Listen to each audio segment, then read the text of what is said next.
Assalamualaikum warahmatullahi wabarakatuh. Halo teman-teman Shift Talker, kembali lagi bersama saya Reza sebagai moderator di Shift Talk Volume 11. Di Shift Talk Volume 11 ini kita akan membahas terkait KRI ini teman-teman.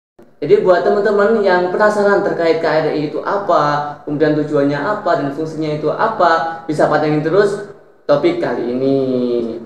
Jadi di sini saya bersama narasumber yang keren banget nih, yaitu ada Bu Dwi Astuti SAP dari Koordinator Akademik Mahasiswaan dan Alumni Fakultas Teknik Universitas Negeri Malang. Halo, halo selamat siang adik-adik. Selamat siang Ya. Bu. Bagaimana kabarnya hari ini Bu?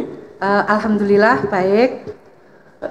Sedang sibuk ngapain aja nih Bu untuk akhir-akhir ini? Oh ya, seperti biasa. Jadi kalender kegiatan akademik itu selalu kalau sekarang adalah laporan awal semester untuk semester gasal ini. Kemudian kita juga harus melaporkan kegiatan akhir semester untuk semester genap dan semester antara kemarin. Dan juga untuk kegiatan kemahasiswaan memang sekarang ini sedang penuh-penuhnya untuk kegiatan Bilmawa dan kegiatan HMD juga, karena ini akhir tahun pasti semua ingin merealisasikan program kerjanya. Seperti Berarti itu. lumayan sibuk ya untuk akhir-akhir ini Bu. Lumayan banyak kegiatan. Di samping itu UM juga akan menyelenggarakan wisuda yang ke-128, 129 tanggal 26 dan 27 Oktober ini. Oh Seperti iya itu. Bu. Sebelum ke pembahasan selanjutnya ini Bu, saya ingin menjelaskan ke teman-teman Shift Talker bahwasanya Ibu Dwi ini sebagai narasumber terkait KRE gitu teman-teman. Jadi untuk pertanyaan pertama nih Bu itu banyak yang dibingungin terkait KRE itu apa sih Bu? Soalnya dari saya juga menjadi tanya-tanya besar tuh Bu. Baik, baik. Eh, jadi mungkin untuk adik-adik semuanya, KRE itu mungkin hal yang baru. Jadi saya akan bicara tentang kita mengurai dulu bukan KRE-nya, tapi yang perlu saya pahamkan di sini adalah Pertor nomor 6 tahun 2023 terkait dengan skema. Jadi skema adalah sistem kredit ekstrakurikuler mahasiswa. Untuk mengukur skema ini, jadi skema ini adalah jumlah beban tanggungan kegiatan ekstrakurikuler yang harus diselesaikan mahasiswa selama periode tertentu. Untuk mengukur kegiatannya dalam satuan namanya SKE. Lah, untuk merencanakan kegiatannya itu dituangkan dalam bentuk KRE, seperti itu. Jadi KRE ini adalah kartu rencana saja, tapi kartu rencana kegiatan ekstrakurikuler. Jadi seperti KRS untuk di bidang akademik, seperti itu. Oh, seperti itu berarti KRE itu rencananya sedangkan skema itu sistemnya gitu ya Ya, Bu. jadi ini adalah kewajiban kegiatan ekstrakurikuler. Nanti isinya skema itu adalah semua kegiatan ekstrakurikuler adik-adik mahasiswa selama studi yang sudah tervalidasi. Seperti itu. Jadi nanti memang ada tuntutan skema itu jumlahnya yang harus diselesaikan setiap angkatan itu berbeda. Jadi kalau untuk angkatan 2024 itu adalah 100 SKE, kemudian 2023 75 SKE, 2021 2022 50 SKE dan 2021 25 SKE, seperti itu. Mungkin sama terkait kan tadi sudah jelaskan terkait KRE itu Bu. Tujuan dari KRE dan fungsinya itu apa sih Bu? Untuk KRE itu. Baik, jadi kita bicaranya tentang skema ya. Skema aja, Bu, ya. Karena kalau KRE itu hanya sekedar rencananya. Kalau KRE sudah jelaskan tujuannya agar semua kegiatan ekstrakurikuler adik-adik itu terdata dan terencana dengan baik. Seperti itu sehingga tagihan skemanya akan terpenuhi sampai masa studinya adik-adik selesai. Seperti itu. Jadi tujuan dari skema itu seperti dalam Pertor nomor 6 tahun 2023 itu ada beberapa. Yang pertama adalah mendorong mahasiswa untuk beraktivitas dan aktif berpartisipasi dalam berbagai kegiatan ekstrakurikuler. Kemudian meningkatkan kemampuan mahasiswa itu dalam kemampuan dalam bekerja sama dalam organisasi, dalam kepemimpinan, kemudian mempunyai jiwa yang unggul. Terus kemudian meningkatkan pengabdian masyarakat mahasiswa, kemudian meningkatkan kepedulian terhadap sesama dan cinta tanah air. Meningkatkan banyak sebenarnya. Nanti minta tolong dibaca kembali ya, tapi sebenarnya banyak hal yang menjadi tujuan dari skema tersebut. Yang pasti tujuan utamanya adalah meningkatkan kualitas mahasiswa. Oke, jadi teman-teman Shiftoker, jadi untuk tujuan skema itu untuk meningkatkan kualitas dari mahasiswa itu sendiri terkait kegiatan-kegiatan di luar akademik gitu Bu Ya, ya. betul. Nah, dilihat dari skema kan itu bergantung kepada kegiatan Bu ya. Kegiatan apa saja sih Bu yang bisa dimasukkan ke dalam poin-poin skema atau SKI itu? Baik, terima kasih pertanyaannya. Jadi di dalam Pertor itu sudah disebutkan, jadi ada 8 bidang kegiatan ekstrakurikuler itu yang dapat diikuti oleh mahasiswa. Yang pertama bidang kepenulisan dan penalaran, kemudian keagamaan kerohanian, kemudian organisasi kepemimpinan, sosial budaya, olahraga, kewirausahaan, kesenian, bakat dan minat tertentu, seperti itu. Jadi banyak kegiatan-kegiatan yang bisa dilakukan Bu ya untuk banyak sekali, apalagi kalau adik-adik mau memahami dan membaca Pertor 6 itu sudah di situ sudah dijelaskan dengan sangat rinci. Misalkan bidang penalaran itu apa saja sih yang diakui di dalam skema seperti itu dan bobotnya berapa. Itu akan sangat memudahkan mahasiswa dalam menentukan KRE. Dalam menentukan KRE itu kan ada beberapa kegiatan Bu. Itu kalau tahapan-tahapannya agar kita itu dari menentukan kegiatan ketika KRE sampai mendapatkan poin itu seperti apa Bu untuk jadi ini bukan tahapan KRE ya, kembali lagi ini adalah tahapan skema. Ya. Jadi kalau tahapan skema itu ada 5 tahapan sampai dia nanti ujungnya adalah SKPI, surat keterangan pendamping ijazah. Jadi yang pertama adalah pengisian KRE. Jadi mahasiswa mengisi KRE itu melalui siakat, jadi berbarengan dengan pekan KRS. Jadi mahasiswa memilih berbagai aktivitas tentu dengan memperhatikan ketentuan dari Pertor nomor 6 tahun 2023. Jadi minimal 15 SKE untuk setiap semester, kemudian meliputi 2 bidang. Jadi 8 bidang tadi Bu, minimal 2 bidang yang harus diambil. Kemudian KRE ini harus diverifikasi dan disetujui oleh dosen PA, persis seperti KRS. Setelah disetujui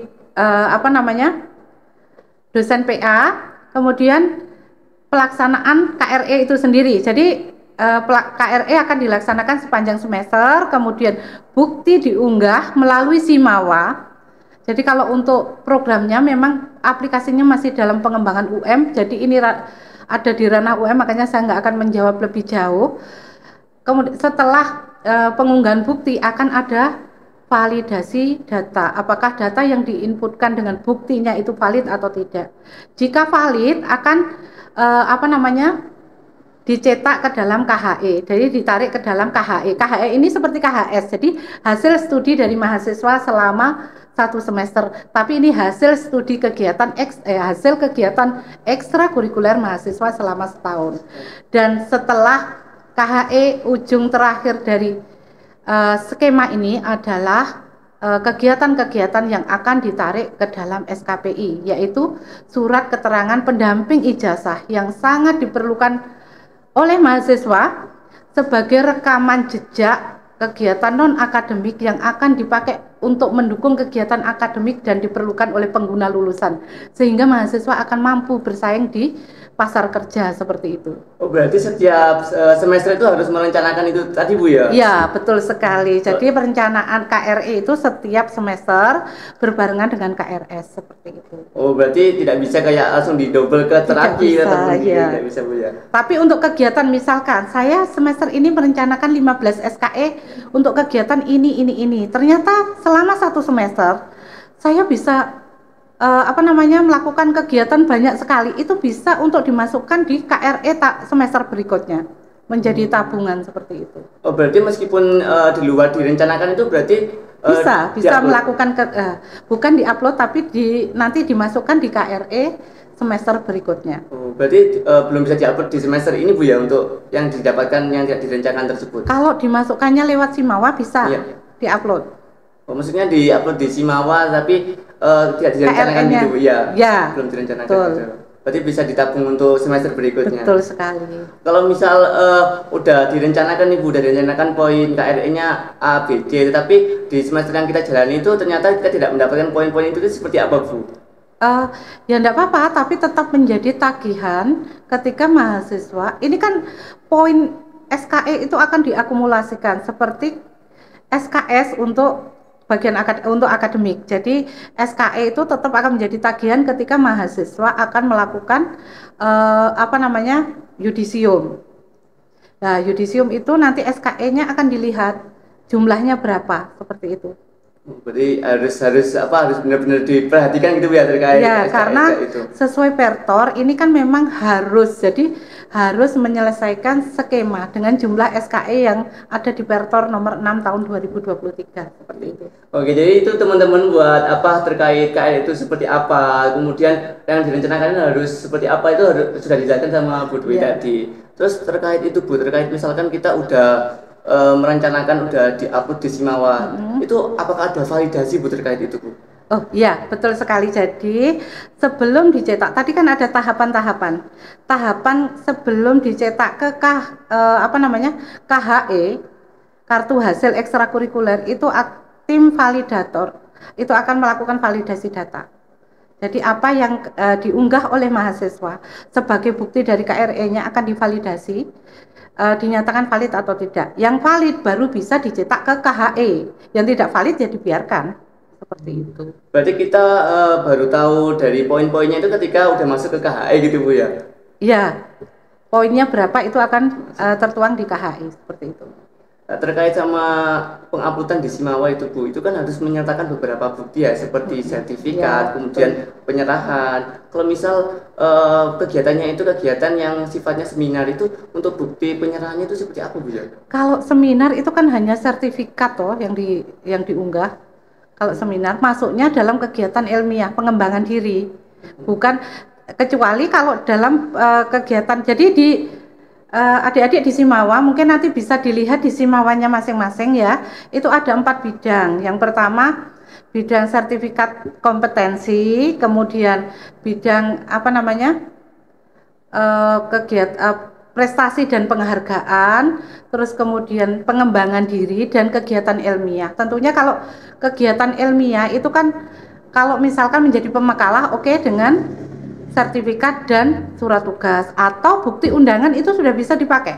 Bukti undangan mengikuti seminar tersebut atau bukti tanda hadir atau apa itu untuk diupload dan sertifikatnya. Oh, berarti ada beberapa kayak klasifikasi gitu Bu ya? Ya, betul sekali. Jadi kalau misalkan adik-adik menulis karya ilmiah dan itu bukan prestasi, maksudnya mendapatkan juara itu ya masuknya di kegiatan aktivitas ilmiah saja. Tapi kalau mendapatkan juara, silakan dimasukkan kalau di Simawa itu kegiatan prestasi dan penghargaan. Begitu juga kalau ikut pelatihan biasa, silakan dimasukkan di pengembangan diri, tapi bukan di sertifikat kompetensi, karena sertifikat kompetensi itu ada aturan tertentu dan diselenggarakan oleh lembaga yang telah ditunjuk oleh pemerintah seperti itu. Misal tadi kan ada validasi Bu ya, untuk validasinya itu kira-kira kalau misal kita udah upload di Simawa itu berapa lama sih untuk divalidasi itu Bu? Jadi adik-adik perlu saya sampaikan bahwa skema ini kan memang program baru di UM, sehingga saya ketika ditanya berapa lama, karena ini juga sosialisasinya UM adalah pemegang lisensi dari skema, jadi makanya kalau ditanya saya berapa lama, dari UM sendiri pun belum ada sosialisasi, karena kalau melihat dari Pertor memang kan setelah di akhir semester ada validasi data. Jadi di akhir semester itu baru dilakukan validasi. Berapa lamanya tentu kami akan menunggu kebijakan dari UM seperti itu. Terkait dari skema tadi Bu yang mengharuskan teman-teman mahasiswa untuk lebih aktif lagi Bu. Apakah mungkin dari Ibunya ada kata-kata motivasi untuk mendorong teman-teman dari Shift Talker itu? Dari kata-kata motivasinya, pesan saya hanya pesan Bu Dwi ya, apapun itu ayo kita mulai belajar untuk membaca. Jadi pelajarilah kalau masalah skema, baca dan pahami Pertor nomor 6 tahun 2023 tentang skema. Yang kedua adalah rajin untuk mencari informasi dari berbagai kalangan, jadi yang baik oleh Ormawa, oleh instansi lain yang menyelenggarakan kegiatan ekstrakurikuler yang dapat diikuti oleh mahasiswa, sehingga kegiatan itu mahasiswa tidak kebingungan untuk menentukan kegiatan. Sebenarnya kalau kita mau membaca skema itu sudah memberikan gambaran sangat luas apa yang bisa diakui untuk kegiatan ekstrakurikuler. Jadi istilahnya kalau orang Jawa, obah didik aja diakui, seperti itu. Oke, jadi buat teman-teman untuk lebih aktif lagi ya untuk kedepannya, baik itu semester berikutnya ataupun kegiatan-kegiatan yang ada di kampus. Nah, lanjut ke pertanyaan terakhir nih Bu, terkait ya saya juga bingung dan juga menjadi tanda tanya besar terkait itu. Itu apakah KRI atau skema itu menjadi syarat kelulusan nih Bu?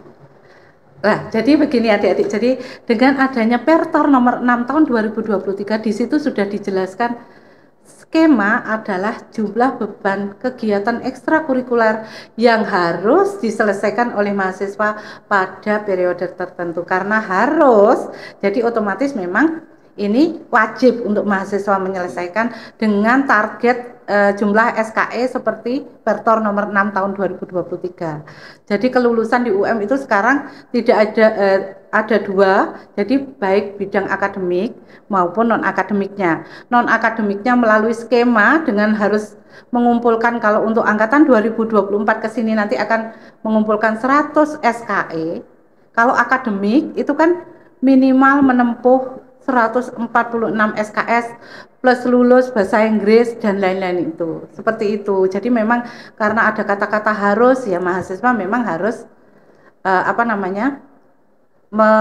menyelesaikan skema tersebut. Tapi percayalah, maksud dari skema ini sangat mulia, yaitu untuk meningkatkan kualitas mahasiswa. Sehingga dengan adanya skema ini, mahasiswa dipaksa untuk melakukan kegiatan di luar akademik, di luar hanya kuliah saja. Siapa tahu dengan dipaksa ini akan muncul bakat-bakat yang terpendam. Misalkan adik-adik ternyata bakat menulis, akhirnya menjadi sebuah proposal, baik proposal KWU maupun proposal PKM, didanai, itu bisa menggantikan skripsi sesuai dengan Pertor UM nomor 19 tahun 2023 tentang RPM. Seperti itu. Jadi skema itu penting banget ya Bu untuk syarat kelulusan itu ya. Sebenarnya skema sendiri nanti akan ditarik menjadi SKPI. Lah, SKPI memang wajib diberikan ketika mahasiswa lulus. Seperti itu. Oke, jadi gitu teman-teman, terkait skema itu memang benar-benar penting banget terkait sama kelulusan nih. Bagi teman-teman ini harus lebih aktif lagi, baik di kegiatan kampus ataupun kegiatan-kegiatan lainnya. Mungkin cukup Bu Ibu untuk pertanyaan terkait KRI ataupun skema tadi nih Bu. Saya ucapkan terima kasih kepada Ibu Dwi yang sudah hadir dan memberikan informasi-informasi terkait skema atau KRI tadi. Terima kasih Bu Dwi juga dengan sangat senang hati kali ini diajak diskusi oleh HMD Teknik Sipil dan Perencanaan. Jadi merupakan suatu kehormatan juga biar kita bisa berbagi, biar saling berdiskusi, sehingga kalau ada permasalahan atau apapun, kalau adik-adik kurang memahami bisa langsung bertanya kepada saya. Silakan menemui di fakultas. Saya kalau nggak rapat mesti ada di kursi saya, seperti itu. Terima kasih ya Bu Ria atas Sama-sama. informasinya. Baik, itu tadi pembahasan terkait skema atau KRI. Saya selaku moderator mohon maaf apabila terdapat kesalahan yang kurang berkenan di hati. Sekian, terima kasih dan sampai jumpa di Shift Talk selanjutnya. Dadah.